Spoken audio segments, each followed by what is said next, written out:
अस्सलाम वालेकुम। अच्छा जी, हमारी डिस्कशन करेंसी रिस्क मैनेजमेंट से चलते हुए इंटरेस्ट रेट रिस्क मैनेजमेंट पे कल पहुंचे थे। मार्केट रिस्क की दूसरी category interest rate risk management. Interest rate risk क्या है और किन टूल्स की मदद से हम इसको मैनेज करना सीखेंगे। कल हमने फॉरवर्ड रेट एग्रीमेंट्स पे बात की थी। फॉरवर्ड रेट एग्रीमेंट क्विक अगर मैं रिकैप दूं, ओवर द काउंटर होते हैं, बाइंडिंग एग्रीमेंट्स होते हैं। एक्सप्रेशन में दो पीरियड्स मेंशन किए जाते हैं। एक, आज से कितने महीने बाद आपका लोन या डिपॉजिट ट्रांजैक्शन ड्यू है, प्लस करें ड्यूरेशन तो सेकंड पीरियड आ जाता है जो कि मैच्योरिटी ऑफ द लोन या maturity month of the loan या डिपॉजिट मेंशन कर रहा होता है। दो रेट्स होंगे किसी भी फॉरवर्ड एग्रीमेंट में। Low rate is for the deposit agreement and the high rate is for the loan agreement. और हमने कहा था अगर आपने लोन को हेज करना है तो आप बाइंग एफआरए से फिक्स करते हो, अगर आपने डिपॉजिट को हेज करना है तो आप सेलिंग एफआरए से इंटरेस्ट रेट लॉक करते हो। और एफआरए नॉन डिलीवरेबल होते हैं। नॉन डिलीवरेबल का मतलब इस एग्रीमेंट के अगेंस्ट आपको एक्चुअली लोन मिलना नहीं है, इस एग्रीमेंट के अगेंस्ट एक्चुअली आपने डिपॉजिट करवाना नहीं है। एग्रीमेंट टू बोरो है, एग्रीमेंट टू इन्वेस्ट है, लेकिन एक्चुअल बोरिंग नहीं होगी, एक्चुअल इन्वेस्टमेंट नहीं होगी, नॉन डिलीवरेबल है। बल्कि हमारा एग्रीमेंट रेट पे होता है, जिस काइबोर बेस्ड रेट होता है। जिस दिन हमारा एग्रीमेंट हुआ कि आज से 3 महीने बाद हम लोन लेंगे काइबोर 4.6 पे, 3 महीने बाद फिर एक्चुअल काइबोर देखा जाता है, उसका इस एग्रीमेंट रेट से डिफरेंस लिया जाता है और एडजस्टमेंट कर ली जाती है, जिसको हम एफआरए सेटलमेंट कहते हैं। एफआरए सेटलमेंट के बारे में हमने ये भी पढ़ लिया था, चूंकि ये एडवांस लोन शुरू होने से पहले की जा रही होती है तो ये रिड्यूस्ड अमाउंट प्रेजेंट वैल्यू में की जाती है। प्रेजेंट वैल्यू की कैलकुलेशन में हम नहीं गए थे, हमने सिर्फ ये फैक्ट सीखा था कि future value of FRA settlement कैसे कैलकुलेट की जाती है। और साथ हमने ये सेंटेंस याद कर लिया कि भाई हम जो कैलकुलेट कर रहे हैं ये फ्यूचर वैल्यू है, एफआरए सेटलमेंट पेमेंट रिसीट जो भी होनी है वो प्रेजेंट वैल्यू में होनी है, which will be reduced amount. इससे रिलेटेड कुछ इलस्ट्रेशंस हमने की। एनी क्वेश्चन, कोई सवाल कल के लेक्चर से, कल जो हमारी डिस्कशन हुई।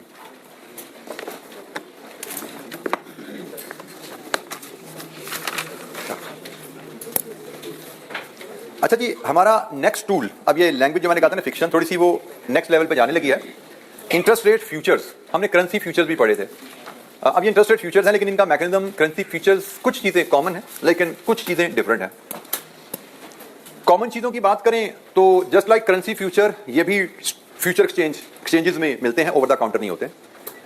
जस्ट लाइक करेंसी फ्यूचर्स, ये भी स्टैंडर्डाइज्ड अमाउंट्स के एग्रीमेंट होते हैं, but standardized amounts to borrow और इन्वेस्ट। अच्छा, लेकिन इनके साथ एक और चीज भी होती है, इनके साथ एक पीरियड भी आ जाता है। जैसे हमने करेंसी फ्यूचर में बात की थी बाइंग सेलिंग, करेंसी एफआरए में बाइंग सेलिंग थी, लेकिन हम जब इंटरेस्ट रेट एफआरए में आए तो इन्वेस्टमेंट और बोरिंग विद मैच्योरिटी, कितनी ड्यूरेशन की। यहां पे भी वही बात है कि आपने इंटरेस्ट रेट फ्यूचर्स भी फॉरवर्ड्स की तरह agreement to borrow, agreement to invest है, लेकिन ये टेलर मेड नहीं है। ये एक्सचेंजेस में मिलते हैं, स्टैंडर्ड कॉन्ट्रैक्ट साइज का कॉन्सेप्ट है। जैसे we can borrow in the multiples of 1 million, contract size 1 million दे दिया जाएगा, तो आपको एक कॉन्ट्रैक्ट चाहिए, 2 चाहिए, 4 चाहिए, 6 चाहिए, ले लो। इनकी भी डेट्स होती हैं, जिस तरह हमने करेंसी फ्यूचर में पढ़ा था, March end, April end, June end. असूल वही है भाई, जब लोन लेना है उसकी इमीडिएट नेक्स्ट डेट का एग्रीमेंट उठाओगे। फॉर एग्जांपल आज हम बैठे हैं जुलाई में, आपने लोन लेना है 15 सितंबर को, तो 15 सितंबर के बाद इमीडिएट नेक्स्ट जो डेट आ रही है 30 सितंबर, आप सितंबर इंटरेस्ट रेट फ्यूचर में डील करोगे। कैसे डील करें उसमें बात करते हैं। सो स्टैंडर्डाइज कॉन्ट्रैक्ट साइज है, सेटलमेंट डेट स्टैंडर्डाइज है, agreement to borrow, agreement to invest है, नॉन डिलीवरेबल था, just like currency future non deliverable, इनके अगेंस्ट लोन मिलना नहीं है, ना इन्वेस्टमेंट होनी है। टर्मिनोलॉजी, अभी जैसे हमने एफआरए में पढ़ा था, एफआरए में हमने पढ़ा था कि अगर लोन लेने को हेज करना है तो बाय एफआरए करो, डिपॉजिट को हेज करना है तो सेल एफआरए करो। इधर उल्टा है, अगर आपने लोन लेने को हेज करना है तो सेल इंटरेस्ट रेट फ्यूचर करो, डिपॉजिट को हेज करना है तो बाय इंटरेस्ट रेट फ्यूचर करो। हेज सेटअप करने के लिए जो टर्म्स यूज होती हैं, sell interest rate future to borrow money, buy interest rate future to deposit money.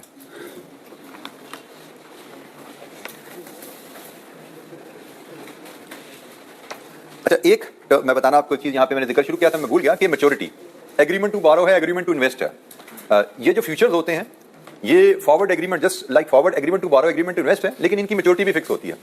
Interest rate FRA में तो हमने कहा था ना, हम बैंक से कहें 3 to 9 दे दो, 5 to 7 दे दो, 8 to 10 दे दो, जो हम कहेंगे वो हमें बना के दे देगा हमारी जरूरत के मुताबिक। लेकिन फ्यूचर्स में ऐसा नहीं है, हमने देखना है हमें लोन कब लेना है, उसकी अगली डेट का हमें फ्यूचर कॉन्ट्रैक्ट उठाना है, लेकिन वो कितनी मैच्योरिटी, कितनी ड्यूरेशन का कॉन्ट्रैक्ट होगा वो भी स्टैंडर्डाइज होती है यहाँ पे, वो भी यहाँ पे स्टैंडर्डाइज होती है। Normally it is 3 month, 3 month maturity के कॉन्ट्रैक्ट होते हैं। फॉर एग्जांपल, अगर मैंने कोई फ्यूचर सेल कर दिया, मैंने 1 मिलियन का एक कॉन्ट्रैक्ट सेल कर दिया, 1 मिलियन का एक कॉन्ट्रैक्ट सेल कर दिया, तो selling one contract 1 million gives me right to borrow 1 million.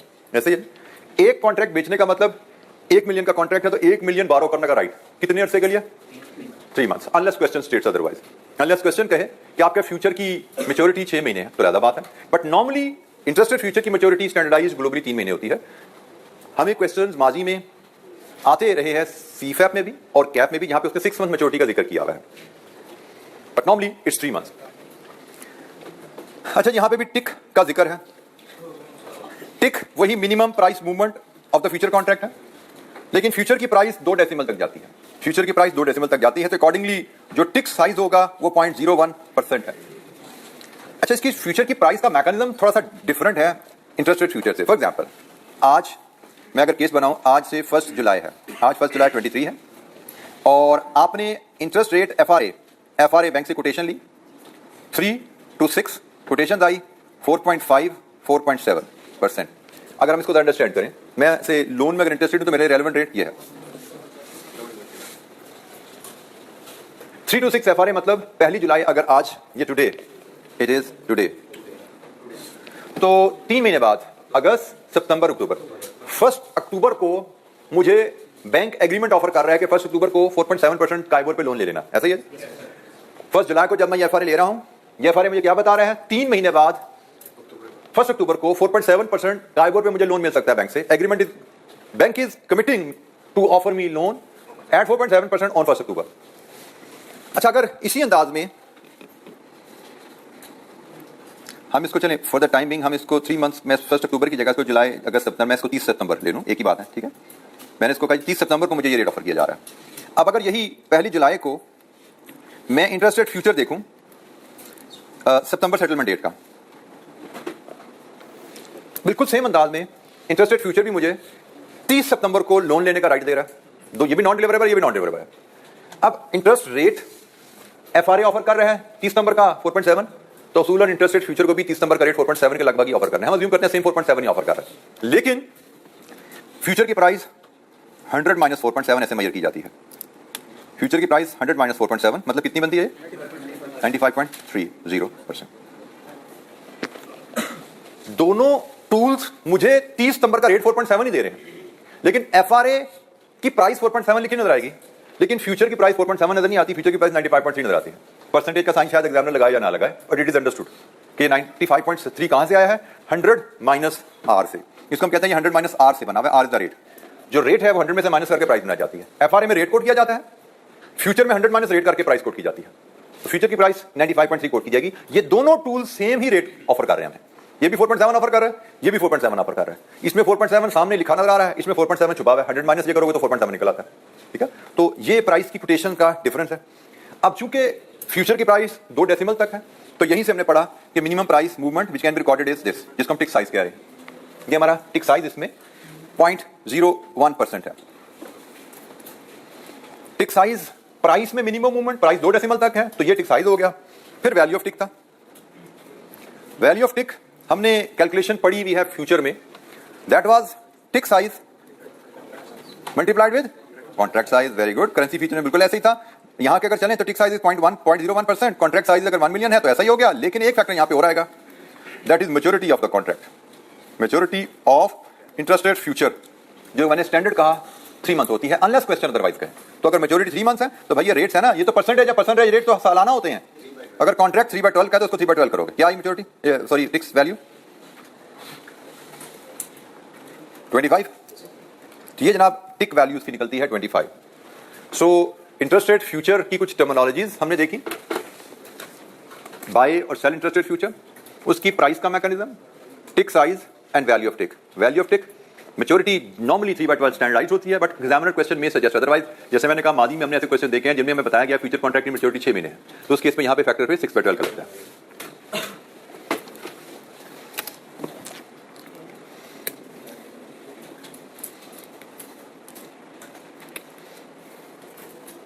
Ji, any question?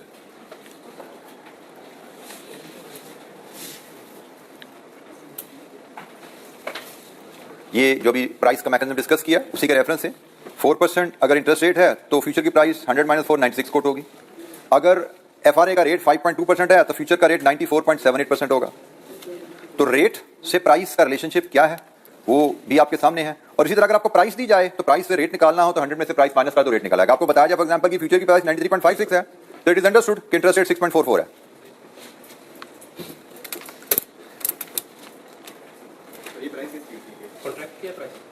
बेटा जैसे FRA में एग्रीमेंट टू बोरो होता है, एग्रीमेंट टू इन्वेस्ट होता है, फ्यूचर में भी एग्रीमेंट टू बोरो या एग्रीमेंट टू इन्वेस्ट है, लेकिन उसको हम sell interest rate future buy interest rate future से नोट करते हैं। जैसे हमने कल डिस्कस किया था FRA के रेफरेंस से हमने डिस्कस किया था अगर आपको एग्रीमेंट टू बोरो करना है तो आप बाय FRA करते हो, और अगर आपको एग्रीमेंट टू इन्वेस्ट करना है तो आप सेल FRA करते हो। और अब हम इंटरेस्ट रेट फ्यूचर के रेफरेंस से अभी हमने बात की कि अगर आपको एग्रीमेंट टू बोरो करना है तो आप सेल इंटरेस्ट रेट फ्यूचर करते हैं, और अगर आपको एग्रीमेंट टू इन्वेस्ट करना है तो बाय इंटरेस्ट रेट फ्यूचर करते हैं। This is how you set up hedge.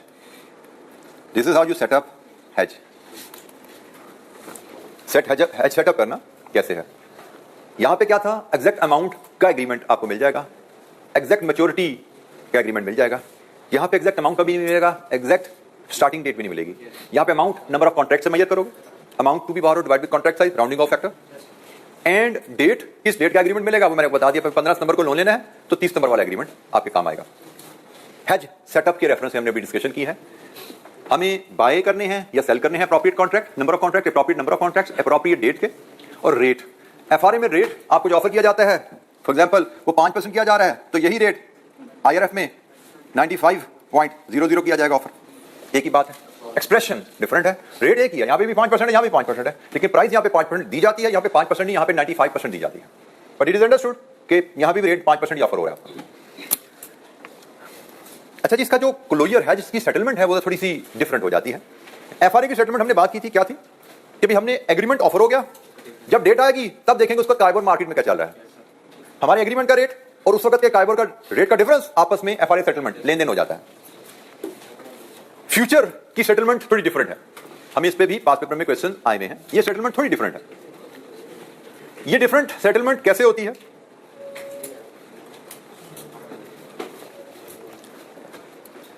उसका नोट कर लीजिए।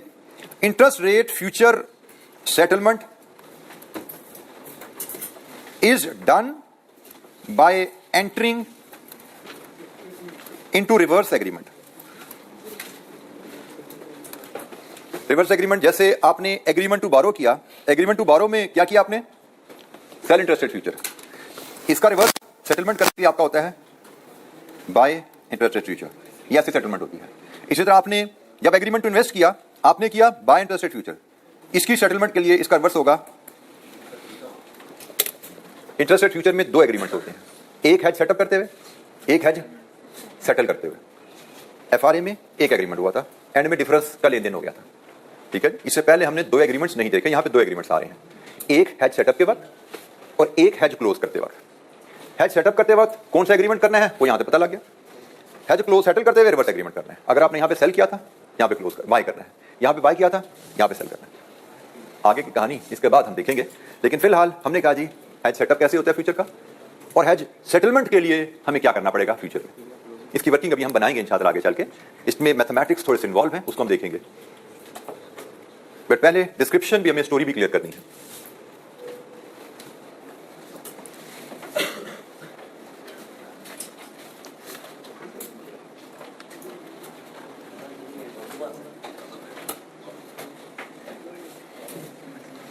अच्छा, एक डाटा लेके हम हेज सेटअप और हेज सेटलमेंट की बात करते हैं। यहाँ पे हमारे पास डाटा अवेलेबल है एग्जांपल का पेज 436 पे, पेज 436 की बॉटम पे हमारे पास एक फ्यूचर से रिलेटेड डाटा अवेलेबल है।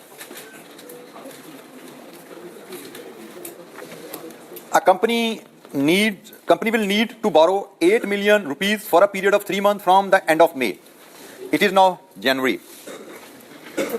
The company can borrow at Kaibor rate, the benchmark interest rate, and is concerned about risk of its rise. Thus it wishes to hedge its position using interest rate future. So जनवरी में आपको पता लग गया cash budget से कि and of मे में आपको 8 million उधार लेने पड़ेंगे 3 महीने के लिए। कैश बजट ने आपको बना दिया कि मई में आपको, एंड ऑफ मे में आपको 3 महीने के लिए 8 मिलियन उधार लेना है, और कंपनी कायबोर पे बारो करती है, और कंपनी को आज डर है कि by the end of May KIBOR में राइज, इंटरेस्ट बढ़ जाएगा और हमें लोन महंगा मिलेगा। सो इंटरेस्ट रेट फ्यूचर से हेजिंग करने जा रहे हैं हम। The current spot KIBOR is 3.5 for both 3 months and 6 months. हमने तो 3 मंथ बोरिंग करनी है, तो हमें 6 मंथ से लेना देना क्या, तो जी हमें इससे कोई गर्ज नहीं। तो ये 3 मंथ का कायबोर से 3.5 चल रहा है, and current June KIBOR future is price at the same. अच्छा इसको तवज्जो सुनिएगा, आज का कायबोर 3.5 है और जून का इंटरेस्ट रेट फ्यूचर, अब हमने लोन लेना है एंड मई में, एंड मई के बाद एक ही फ्यूचर का उसने जिक्र किया जून का, तो हमें यकीनन जून के फ्यूचर में फिर डील करना है। उसने कहा जून का फ्यूचर भी सेम 96.5 पे, 96.5 और 3.5 is the same, it is the same, ठीक है। इसलिए उसने यहां सेम का वर्ड यूज किया कि कायबोर 3.5 पे है और फ्यूचर की प्राइस जो जून की है ना वो भी 96.5 पे है, मतलब वो भी 100 माइनस 3.5 से 96.5 ही निकली हुई है। आगे चलते हैं जी। Value of tick for KIBOR. अच्छा इस वैल्यू ऑफ टिक की कैलकुलेशन में ये उसने यहां पे 3/12 यूज कर लिया। उसने हमें बता दिया कि कॉन्ट्रैक्ट की फ्यूचर जो है वो कॉन्ट्रैक्ट की मैच्योरिटी 3 मंथ्स है। इसको आप ये बेसिकली 0.01% है, 0.01% इज 0.0001, ठीक है, एक ही बात है।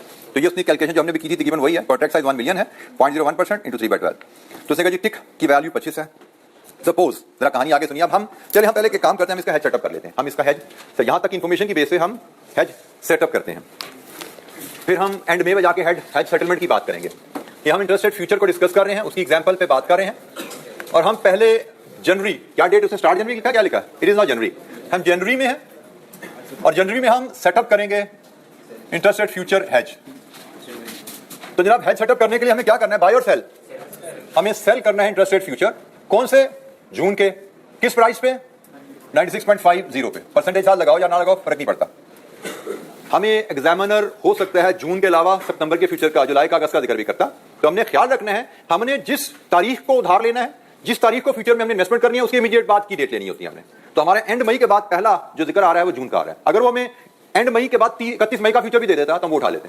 उसने सीधा हमें जून का फ्यूचर दिया तो हम जून का ले लेंगे। तो ये जनाब हो गया। इसके बाद कॉन्ट्रैक्ट्स, कितने contracts, amount to be hedged rupees 8 million, divide with contract size, इस केस में 1 मिलियन। तो ये जनाब 8 कॉन्ट्रैक्ट्स। फिलहाल ये कैलकुलेशन अपडेट होगी, लेकिन बीएफडी में जाके फिलहाल यहां पे यही वर्किंग रहेगी हमारे पास कि जी हमारे 8 कॉन्ट्रैक्ट हैं। ये हमारा हेज सेटअप हो गया। इसके बाद हम वेट करते हैं एंड मई का। एंड मई में हमने सेटलमेंट करनी है, settlement of interest rate future hedge. हमने यहां पे जिक्र किया था कि भाई फ्यूचर हेज की सेटलमेंट करने के लिए हमें इसका रिवर्स एग्रीमेंट करना पड़ेगा, मतलब ये सेल किया था हमें बाय करना पड़ेगा। तो कहानी थोड़ी सी आगे चलते हैं। Suppose that in may when the company borrows 8 million, ये तो चीज क्लियर है ना कि future hedge is non deliverable. Borrow तो बैंक से ही हमने करना जाके, फ्यूचर हेज एग्रीमेंट हमने एक्सचेंज से लिया हुआ है, एक्सचेंज हमें लोन नहीं देना, नॉन डिलीवरेबल है। हमने तो एक्चुअली बोरो बैंक से करना है। तो उसने लिखा है जी when the company borrows rupees 8 million, the 3 and 6 month spot KIBOR is 4.25, मतलब हमें उसका लोन मिला 4.25 पे। हमारा एग्रीमेंट हुआ था 3.5 पे, हमें लोन मिला 4.25 पे, and June future price is the same. उसने कहा जी अब जून फ्यूचर की प्राइस 95.75 पे आ चुकी है। हमने जब हेज सेटअप किया था तब जून फ्यूचर कितना था, अब जून फ्यूचर कितना है। अब यहां से जो चीज समझने वाली है कि हमने हेज सेटअप करते हुए सेल इंटरेस्ट रेट फ्यूचर किया था 96.5 पे। अब हम सेटलमेंट करते हुए बाय इंटरेस्ट रेट फ्यूचर जब करने जा रहे हैं तो प्राइस क्या है 95.75। हमने 95.75 की एक चीज खरीदी, 96 की बेची, नफा या नुकसान, खरीदी सस्ती, बेची महंगी, हमें गेन है। कितना गेन है, 0.75% लिखो इसको, या इसको 75 टिक्स लिखो, ये आपका गेन है। आपको फ्यूचर में आपने इस प्राइस पे सेल किया था, रिवर्स एग्रीमेंट करके सेटलमेंट हो रहे हैं, रिवर्स एग्रीमेंट बाय कैश, और रिवर्स एग्रीमेंट के वक्त प्राइस आपको क्वेश्चन में गिवन होगी। उसमें बताया हुआ है कि ये चीज हमने जब जनवरी में सेल की थी प्राइस ये थी, और सेम वही चीज जब हम रिवर्स एग्रीमेंट में गए हैं, जो चीज सेल एग्रीमेंट है उसी का रिवर्स एग्रीमेंट जब कर रहे हैं तो उसकी प्राइस 95.75 पे आ चुकी है। तो हम 95.75 पे एक चीज बाय कर रहे हैं, 96.5 पे उसका बेचने का एग्रीमेंट है, बाइंग सेलिंग, ये हमें गेन नजर आ रहा है, जिसको हम 75 टिक्स भी पढ़ सकते हैं। आगे की कहानी एग्जैक्टली वैसे ही है। टोटल गेन हम निकालेंगे इसका, अगर total gain it will be gain in ticks into value of tick into number of contracts. Gain in tick 75, value of tick question में गिवन थी हमें 25 रुपए, 25 रुपए, और कॉन्ट्रैक्ट्स हमने निकाले थे 8। तो निकालो टोटल गेन कितना आया, 15,000 का टोटल गेन। ये हमें इंटरेस्ट रेट फ्यूचर में हमें गेन आया 15,000 का। हम हेज सेटअप करते हैं फ्यूचर का और फिर एक्चुअल लोन लेने के टाइम पे उस हेज को क्लोज करते हैं। क्लोज करने पे हमें गेन भी आ सकता है, क्लोज करने पे हमें लॉस भी आ सकता है, जैसे करेंसी फ्यूचर में आ रहा था ना, पर सिर्फ वर्किंग फर्क है। वहां पे हम उसको स्पॉट से कंपेयर कर लेते थे, इधर हम यहाँ पे फ्यूचर की प्राइस से कंपेयर कर रहे हैं, सेल और बाय को फ्यूचर से कंपेयर कर रहे हैं। इसकी मजीद डिटेल बारीकियां हम बीएफडी में पढ़ेंगे, फिलहाल हमारे लिए इतनी ही काफी है। आखिरी स्टेप इसका रह जाता है जो हमसे एक्सपेक्ट किया जाता है कि हमने ये क्लोज कर दिया, अब हमने एक्चुअल जो लोन लेना है, एक्चुअल लोन जो हम लेंगे उस पे इंटरेस्ट कॉस्ट जो हमें पड़ेगी। 8 मिलियन का लोन है, हमें मिलेगा एक्चुअल लोन 4.25 पे, और हमने लोन लेना है 3 मंथ्स का, तो कितना इंटरेस्ट बनेगा उसका? 8 मिलियन 4.25% 3/12 85,000। लेकिन इस इंटरेस्ट में से ये कॉस्ट हमें रिकवर हो गया ना, less gain on interest rate future 15,000 हमने कैलकुलेट किया हुआ है। तो यहां से आप देख सकते हो नेट इंटरेस्ट कॉस्ट आपकी 70,000। यह आपकी इंटरेस्ट रेट फ्यूचर की वर्किंग। आपने हेज सेटअप किया, आपने हेज सेटल किया रिवर्स एग्रीमेंट से, उस पर फायदा या नुकसान आएगा। लोन हमेशा एट स्पॉट काइबोर लिया जाएगा एंड में हेज सेटल किया, एंड में लोन लिया, लोन का इंटरेस्ट हमारा बनेगा इतना, लेकिन उस अमाउंट से ये इंटरेस्ट रिड्यूस होकर 70 पे आ जाएगा। और यहां से अगर आप चाहें तो इसका इफेक्टिव रेट भी बना सकते हो। हमें सालाना रेट क्या पड़ा? इफेक्टिव इंटरेस्ट रेट हमारी 70,000 की जो कॉस्ट है, ये कितने अरसे की कॉस्ट है? 3 माह की, तो ये 1 साल की कॉस्ट होगी ओवर प्रिंसिपल। 1 साल की interest cost over principal into 100, कितने परसेंट बनाए? इंटरेस्ट ओवर प्रिंसिपल कितने percent? 3. It is the same rate. ये वही रेट है जो हमारा जनवरी में था। हैजिंग होगी ना हमारी। रेट जनवरी में जब हमने लोन लेने का प्लान किया था, उस वक्त रेट 3.5 था। हमें डर था कि कहीं इंटरेस्ट रेट बढ़ ना जाए। कहानी सुनो जरा। हमें डर था कहीं इंटरेस्ट रेट बढ़ ना जाए, हमने ये हेज बनाया। इस हेज से हमें फायदा क्या हुआ कि एक्चुअली इंटरेस्ट रेट बढ़ गया। 3.5 से रेट कहां चला गया? 4.25 पे। एक्चुअली इंटरेस्ट रेट बढ़ गया, लेकिन फ्यूचर हेज बनाने का फायदा क्या हुआ कि इंटरेस्ट रेट बढ़ने का जो नुकसान था वो फ्यूचर हेज के फायदे से ऑफसेट हो गया। यह है मैकेनिज्म फ्यूचर हेज का कि इंटरेस्ट रेट बढ़ने से हमें नुकसान हुआ, लेकिन यह नुकसान हमारा ऑफसेट हो गया फ्यूचर में फायदे से। और बाय द वे, अगर इंटरेस्ट रेट गिरता तो हमें यहां फायदा होता, तो फ्यूचर में नुकसान हो जाता, क्योंकि हेजिंग है ना। हेजिंग में तो आप लॉक हो जाते हैं। जैसे मैं यहां पे एक और केस बनाऊं, लेट्स अज्यूम, जैसे उसने ये एंड में का केस बनाया, सपोज दैट इन एंड में, ये केस 1 था, मैं इसका केस 2 बनाऊं। सपोज इन एंड में काइबोर जो बना वो बन गया 3% पे, और जब काइबोर 3% पे गया तो ये आ गया 97.00 पे, 100 - 3। तो हम दूसरा केस इन दो वैल्यूज के साथ हल करेंगे। मतलब मैंने एंड में का ये केस 1 बनाया, ये एंड में का केस 1 था। हम एंड में का केस 2 भी इसी अंदाज में सॉल्व कर सकते हैं, जिसमें यही 2 कैलकुलेशन हम रिवाइज कर लेंगे। जी, यहां पे कोई सवाल? फ्यूचर हेज सेटअप करने के लिए 3 टर्म्स यूज की जाएंगी। सेटअप किया जाएगा जब हमें प्लानिंग में सामने आया हमें लोन लेने की जरूरत है। फिर फ्यूचर हेज सेटल किया जाता है, सेटलमेंट उसकी की जाती है रिवर्स एग्रीमेंट से। और फ्यूचर हेज सेटलमेंट पे हमें गेन या लॉस मिलेगा, या गेन मिलेगा या लॉस मिलेगा, इट्स अ मस्ट। हम गेन लॉस टिक्स में मेजर करते हैं, फिर गेन लॉस ग्रॉस अमाउंट में मेजर करते हैं। इसके बाद लोन जो हमने लेना है वो हमेशा स्पॉट काइबोर पे लेना है, एंड में ही लेना है। एंड में काइबोर चला था 4.25, हमारा इंटरेस्ट पड़ा इतना, हमें फ्यूचर में गेन था, उससे रिड्यूस हुई, हमारी कॉस्ट 70,000 जो कि 3.5% बनी। हेज सेटअप, हेज सेटलमेंट और एक्चुअल लोन की cost adjusted for gain in futures. ये हमारी 3 स्टेप में फ्यूचर का हेज यहां पे कंप्लीट हुआ। Future hedge setup, future hedge settlement जिस पे फायदा है इस केस में, और तीसरा स्टेप है एक्चुअल लोन की cost adjusted for gain in future. जी बेटा, एनी क्वेश्चन? अगर हमें बारो करना है तो हम सेल का भी है जो कर लेंगे, क्योंकि अगर वो इंटरेस्ट रेट बढ़ेगा तो जो दूसरे से गेन आएगा वो सब बैलेंस होगा, जो इंटरेस्ट रेट है वो तकरीबन सेम रहेगा। जी बेटा, ऐसे ही है। हेज करने का मकसद फ्यूचर में यही है कि अगर जो यहाँ पे नजर आ रहा है हमने हेज किया, इसका मकसद क्या बना है कि अगर इंटरेस्ट रेट बढ़ने से हमें कोई नुकसान होगा तो वो फ्यूचर में फायदे से कंपनसेट हो जाएगा। एंड वाइस वर्सा के लिए मैंने दूसरा केस बनाया है कि अगर इंटरेस्ट रेट गिरने से का कोई फायदा आएगा तो फ्यूचर के लॉस से वो भी कंपनसेट हो जाएगा। अब जैसे हम दूसरा केस बनाते हैं केस नंबर 2 में। केस नंबर 2 में एंड ऑफ में की सेटलमेंट कैसे दिखेगी? एंड ऑफ में सेटलमेंट कैसे दिखेगी केस 2 में? हमने सेल इंटरेस्ट रेट फ्यूचर किया हुआ था 96.5 पे, बाय अब करेंगे केस नंबर 2 में किस रेट पे? केस नंबर 2 में 97 पे बाय करेंगे। तो बाय किया, सेल किया, हमें लॉस हुआ कितना? 0.50% का, या इसको हम कहेंगे 50 टिक्स का, ये हमें लॉस हुआ। टोटल लॉस मेजर करना है, loss in ticks into tick value 25 into number of contracts, कितना लॉस हुआ?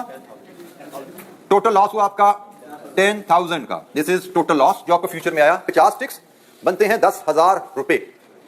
इसके बाद ये वाला स्टेप, यहां से आगे चलिएगा, एक्चुअल लोन लेंगे आप उस वक्त के स्पॉट काइबोर पे। इंटरेस्ट कॉस्ट इसकी कितनी बनेगी?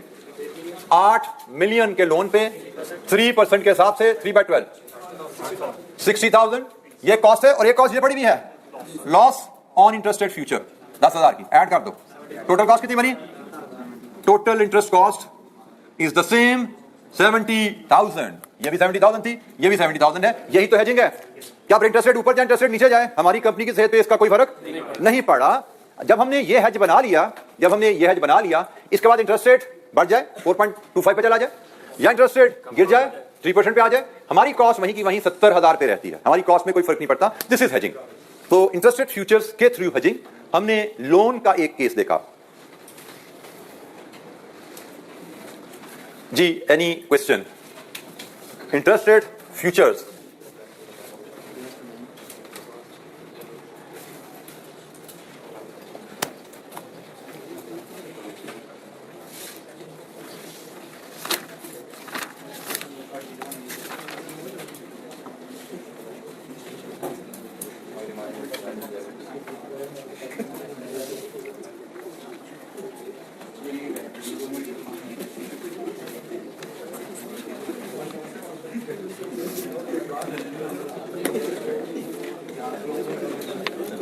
जी कोई सवाल इंटरेस्ट रेट फ्यूचर्स के ऊपर?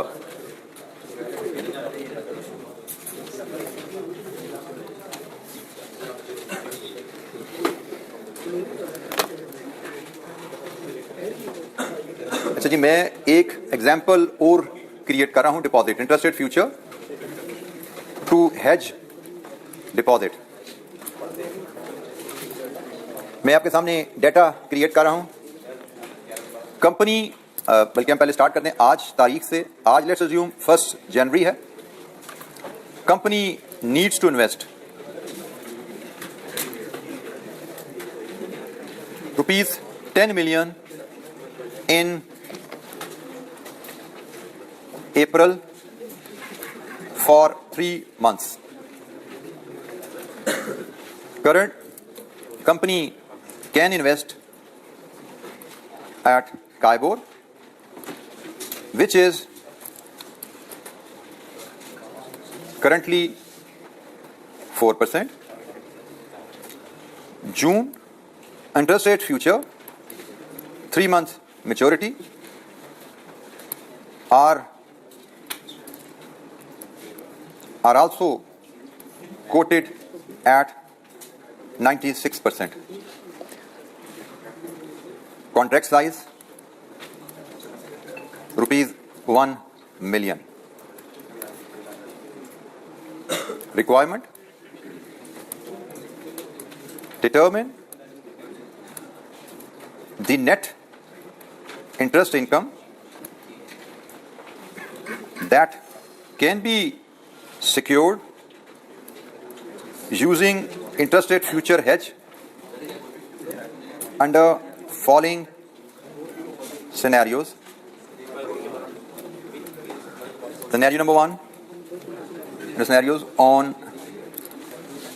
under scenarios in April. Scenario number 1, Kaibor is 3.5% and June interest rate future is 96.5%. Scenario number 2, Kaibor is 2.75% and June future is 97.25. लीजिए जी, ये हमारी एक छोटी सी इसी एग्जाम्पल का मैंने मिरर किया है। वो लोन का केस था, ये मैंने डिपॉजिट का केस बनाया है। उसमें लोन का 2 सिनेरियो डिस्कस किए, इसमें हम डिपॉजिट के 2 सिनेरियो से डिस्कस करेंगे। हमें 1 जून को हैज सेटअप करना है और फिर अप्रैल में हेज की सेटलमेंट करनी है और उसके हिसाब से हमने नेट इनकम निकालनी है।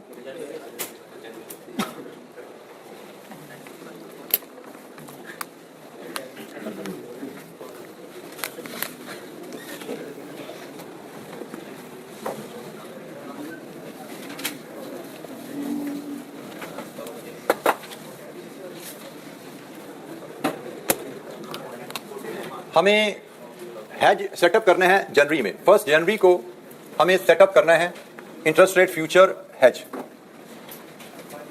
कैसे होगा? बाय से, सेल से। डिपॉजिट को हैज करने हैं तो हमें बाय इंटरेस्ट रेट फ्यूचर करने हैं। जून के फ्यूचर क्या प्राइस है इनकी? जून के फ्यूचर की प्राइस 96%। सॉरी, अच्छा हमने ये, फिर मैंने रेट थोड़ा बदल देना चाहिए। एक मैंने नीचे लेना चाहता है, ऊपर लेना चाह रहा था, तो मैंने शायद यहाँ पे दोनों रेट नीचे ले लिए।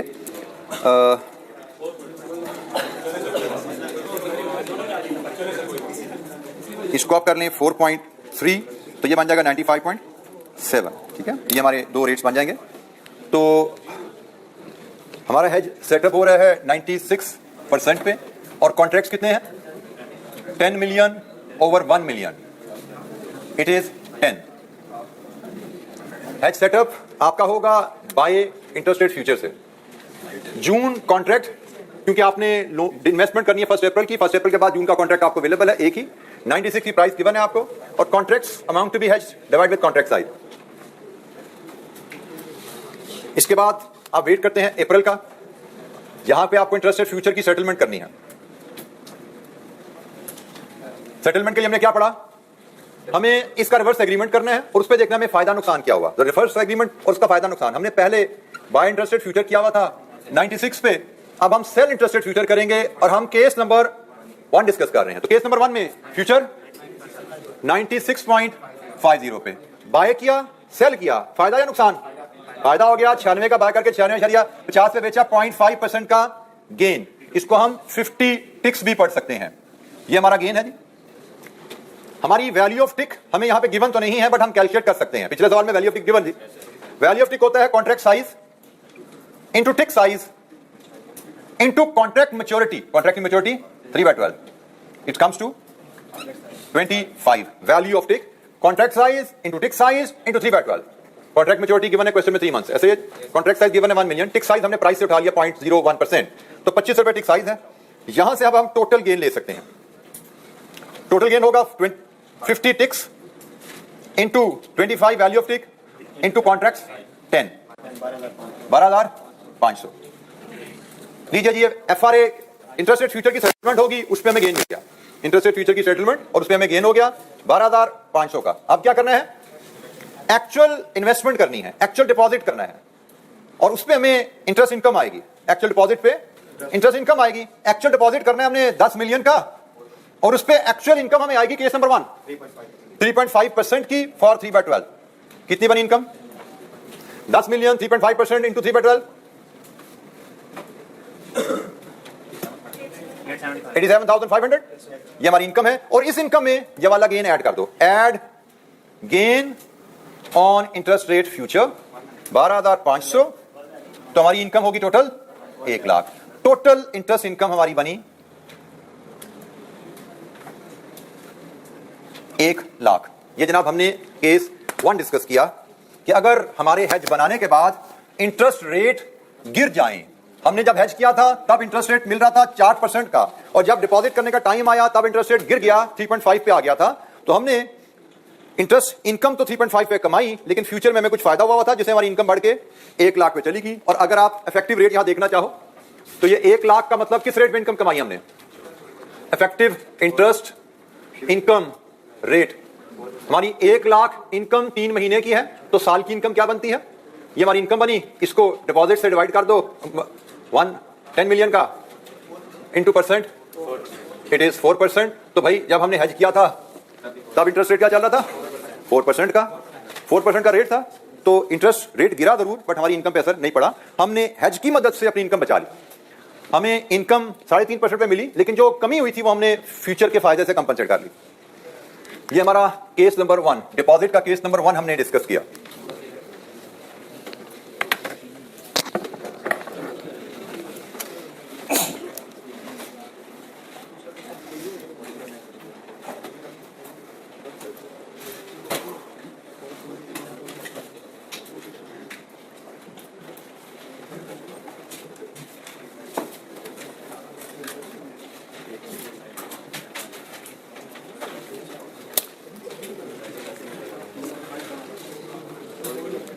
ये हमने केस 1 डिस्कस किया। अगर हम इसका केस 2 बनाएं, हम अप्रैल का ही केस 2 बनाएं। केस 2 की कहानी क्या है? काइबोर कहां पे चला गया? 4.3 पे, और फ्यूचर चला गया 95.7 पे। तो जनाब इस केस में, दूसरे केस में इंटरेस्ट रेट फ्यूचर की सेटलमेंट बाय आपका हुआ है इंटरेस्ट रेट फ्यूचर 96.5 पे। दूसरे केस में सेल होगा किस रेट पे? सॉरी 96 पे बाय हुआ है। सेल किस पे होगा? 95.70 पे सेल बाय सेल। लॉस आ गया ना, हमें लॉस हुआ। कितना लॉस? 0.30% का, जिसको हम 36 भी कहते हैं। और total loss, value of tick हमारे पास है। Total loss will be 30 ticks into 25 पर tick into 10 contracts. Total loss कितना हुआ?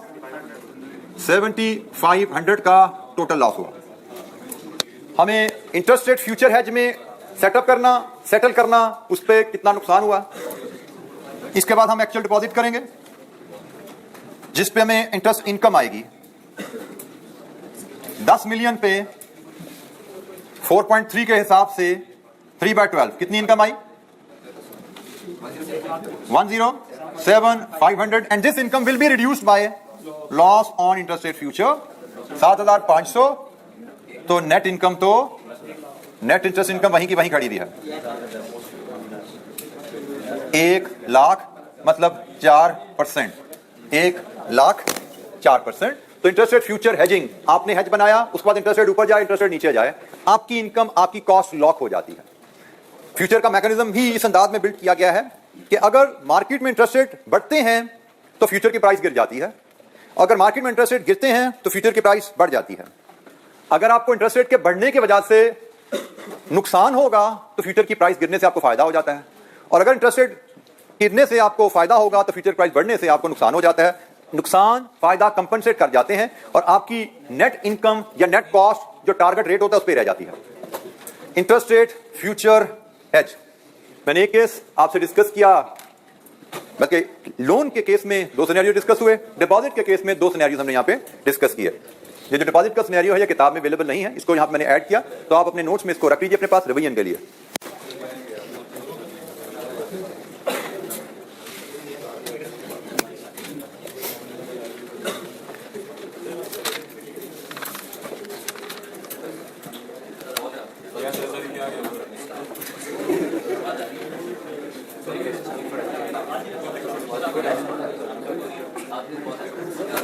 मेरी तरफ से बहुत है, आपकी तरफ से नहीं है। लीजिए जी, ये आपका काम है, भाग जाएगी नींद। सेम जो मैंने अभी इससे पहले लोन का केस आपसे शेयर किया था, उसकी रिवीजन एक्टिविटी है। हाउ शुड, सुनिए रिक्वायरमेंट पढ़ लीजिए। How should XYZ company hedge the interest rate risk using future contract, मतलब आपको ये बताना है हाउ शुड हेज। फिर B, calculate the total effective borrowing cost if on April the 3 month and 6 month spot rate is 6.5 and the September future price is also the same 93.5। आपने एक case build करना है इस अंदाज में, ठीक है। तो एक स्टेप ये है, एक सेटलमेंट है और एक नेट इंटरेस्ट कॉस्ट है। पढ़िए इस डाटा को। और ये लोन का केस है जो पिछली एग्जांपल मैंने आपसे शेयर की थी, एग्जैक्टली इसका रेप्लिका है। जी बेटा, काइबोर डिफरेंट भी हो सकता है फ्यूचर प्राइस से। काइबोर, जरा तो जैसे बात सुनिए जरा, आपके साथी का सवाल है। हमने अभी तक जितनी इलस्ट्रेशन देखी उसमें लिखा होता था काइबोर ये है और future price is also the same. आपके साथी का सवाल है कि ये डिफरेंट भी हो सकता है। द आंसर इज यस, हो सकता है, बिल्कुल हो सकता है, ठीक है। बट हमें फिलहाल जो टेस्ट किया जा रहा है ऐसा ही है। हमें जहां पे रेट चाहिए लोन का, वहां पे हम काइबोर यूज करेंगे, जहां पे हमें फ्यूचर की प्राइस चाहिए वो हमें फ्यूचर की प्राइस चाहिए। सेम है, डिफरेंट है, हमें उससे फर्क नहीं पड़ेगा, हो सकती है फर्क। और एक्चुअली बेसिकली फर्क ही होती है। सीफैप में जब जाएंगे तो आपको हर सवाल में फर्क ही नजर आएगी, उसको डील करना कुछ एडिशनल एस्पेक्ट्स हैं, तब बात करेंगे। हेज सेटअप करेंगे, हेज की सेटलमेंट की वर्किंग बनाएंगे और interest cost net of hedge के गेन लॉस मेजर करेंगे। हेल्प लेना चाहें तो पिछली एग्जांपल से हेल्प लीजिए, मुझसे कुछ पूछना है मुझसे पूछिए, but solve this question number 5। 1 अप्रैल को लोन का केस है।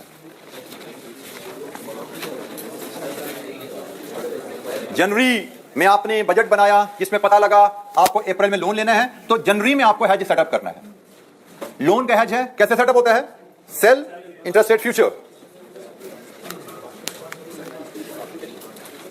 कॉन्ट्रैक्ट्स हमें यहां पे एक ही अवेलेबल है। लोन तो हमने अप्रैल में लेना है, हमें सितंबर का एक ही कॉन्ट्रैक्ट अवेलेबल है, तो हम सितंबर के कॉन्ट्रैक्ट से ही हेज करेंगे भाई। जो कॉन्ट्रैक्ट दिया गया है उसी से हेज करेंगे, मजबूरी है हमारी। जिसको सितंबर से पहले का, को अगस्त का, जुलाई का, जून का होता तो वो ले लेते। फिलहाल सितंबर, हमारे अप्रैल के बाद का एक ही कॉन्ट्रैक्ट है सितंबर, उसी से हेज बनेगा हमारा। सेल इंटरेस्ट रेट फ्यूचर से हेज बनना है। सितंबर का फ्यूचर सेल करना है जिसकी प्राइस 93 रुपीज है।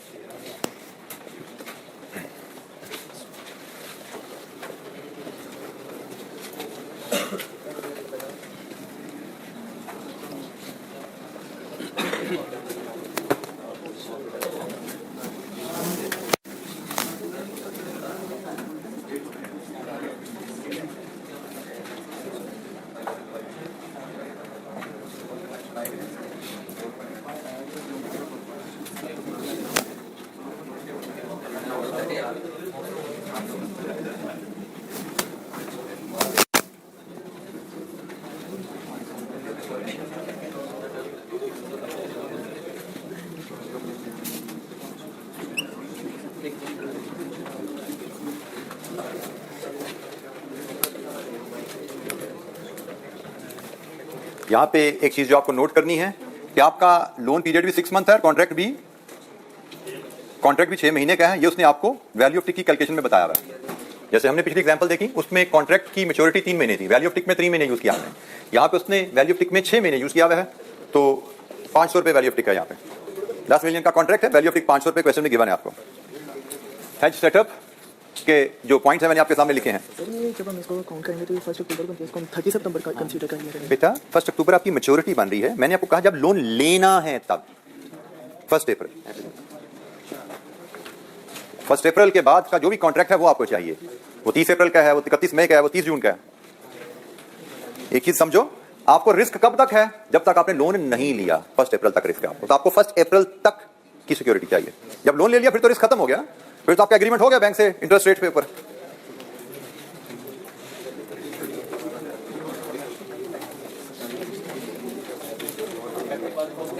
जी बेटा, जी नेट कॉस्ट को रेट में कन्वर्ट कर लोगे, उसको इफेक्टिव इंटरेस्ट कॉस्ट कहा जाता है। जी परसेंटेज में, इफेक्टिव कॉस्ट हम नॉर्मली परसेंटेज की टर्म में बताते हैं।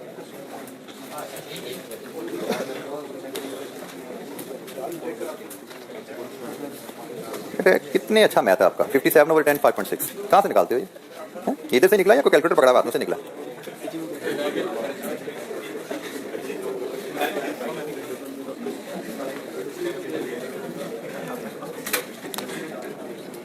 इसके बाद आपने 1 अप्रैल को सेटलमेंट करनी है।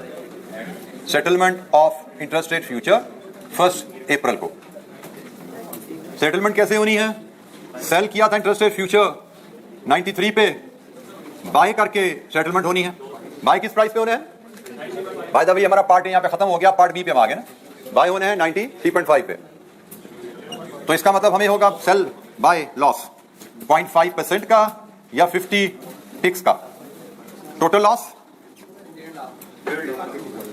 टोटल लॉस आपका मेजर किया जाएगा टिक्स इनटू वैल्यू पर टिक इनटू कॉन्ट्रैक्ट्स।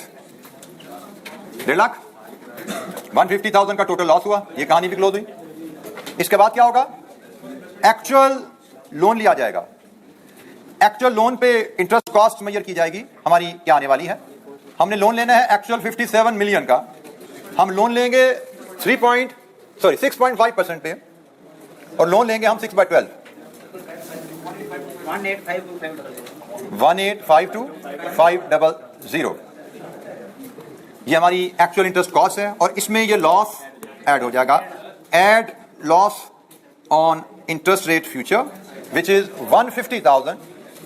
सो टोटल इंटरेस्ट कॉस्ट 2500 ये आपकी टोटल इंटरेस्ट कॉस्ट है, और आपसे इफेक्टिव इंटरेस्ट रेट मांगा गया है, इफेक्टिव कॉस्ट मांगी गई है, तो उसके लिए हमें इफेक्टिव इंटरेस्ट रेट देना पड़ता है। इफेक्टिव इंटरेस्ट रेट हमारी कॉस्ट है 2002,500। ये 6 महीने की कॉस्ट है, डिवाइड विद 6 into 12। ये हमारी सालाना कॉस्ट होगी, डिवाइडेड विद 57 मिलियन इंटू 100, कितने परसेंट? 7.03%। ये 7% से थोड़ी सी हिल गई, किस वजह से? राउंडिंग ऑफ की वजह से, अदरवाइज एग्जैक्टली 7% ही आती। ये गनी क्वेश्चन जी बेटा। कॉन्ट्रैक्ट साइज 10 मिलियन का है, 6 कॉन्ट्रैक्ट्स लिए हमने। बेटा कॉन्ट्रैक्ट्स हमने 66 लिए हैं, बट ये नॉन डिलीवरेबल कॉन्ट्रैक्ट्स हैं। फ्यूचर में गेन लॉस हमारा इन्हीं कॉन्ट्रैक्ट्स पे निकलेगा, लेकिन एक्चुअल लोन तो हमने नहीं ना लेना 60 मिलियन। एक्चुअल तो मुझे 57 चाहिए, मैं 57 ही लूंगा। फ्यूचर का गेन लॉस मेरा 6 कॉन्ट्रैक्ट पे पूरा निकलेगा, लेकिन एक्चुअल लोन में जो चाहिए वही लूंगा। जी एनी क्वेश्चन? अच्छा जी, इंटरेस्ट रेट फ्यूचर्स के डिफरेंट केसेस हमने डिस्कस किए। अब हमारे पास इंटरेस्ट रेट रिस्क मैनेजमेंट का एक टूल इंटरेस्ट रेट ऑप्शंस रह गया है, उसको डिस्कस करेंगे कल। और उसके बाद फिर हमारे पास मार्केट रिस्क में कुछ और एस्पेक्ट्स हैं, उनको भी इंशाअल्लाह हमें कवर करना है। तो मजीद हमारा शायद 2 से 3 लेक्चर्स का काम रहता है। ठीक है जी, थैंक यू वेरी मच, अस्सलाम वालेकुम।